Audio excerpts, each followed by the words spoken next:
Район боюнча суу түтүктөрү жана суу топтоочу мунарасы, кудуктардын баары 50-60 жылдары курулган. Элибиздин саны өсүп келатат, кожолуктар өсүп келатат. Мурунку бир кудуктун жана бир топтоочу мунаранын азыркы тапта жетишсиз. Ошол себептен 2022 жылы долбоор жазылып, элдин куту деген муниципалдык ишкана ачылып, кудук казуу жана суу топтоочу мунара курууга жабдыктар алынган.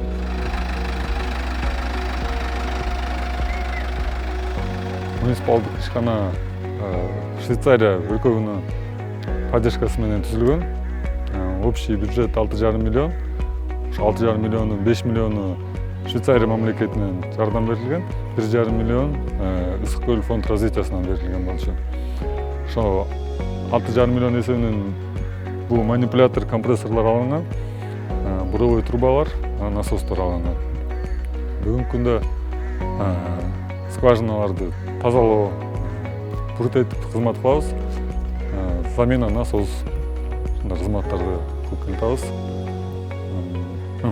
Биздин иштер азыр көбүнчө тендер менен, госзакупка менен ошол жакта тендерге кирип, тендерге катышып, ошол жактан иш алып баратабыз. Үстүндөгү насосубуз бат-баттан күйүп кетип турат. Бузулганда эми суу жок, какшып ылдый жакта булагыбыз бар, ошол жактан ташыйбыз. Чака менен, фляга менен. Бул Кут деген ишканасы жакшы ишке киришип атыптыр деп угатабыз. Бул мурдагыга салыштырмалуу кичине шүгүр жакшыраак. Анан мындан да жакшы болсо деген үмүтүбүз бар. Муниципалитеттер аралык кызматташууга меморандумга кол коюлган. Азыркы тапта башка муниципалитеттерге да биз кызмат көрсөтүп келебиз. Бүгүн калькуляциясы түзүлүп, ар бир услуганын, ар бир кызматтын өзүнүн баалары мыйзам чегинде иштелип, такталып чыккан. Башка муниципалитеттерге бул жакшы үлгү болду да. Себеби бизде жабдыктар пайда болгондон бери көйгөй жаралса, бат чечип, бат тез арада бүтүргөнгө жана баа жагынан дагы, убакыт жагынан да биз утуп атабыз.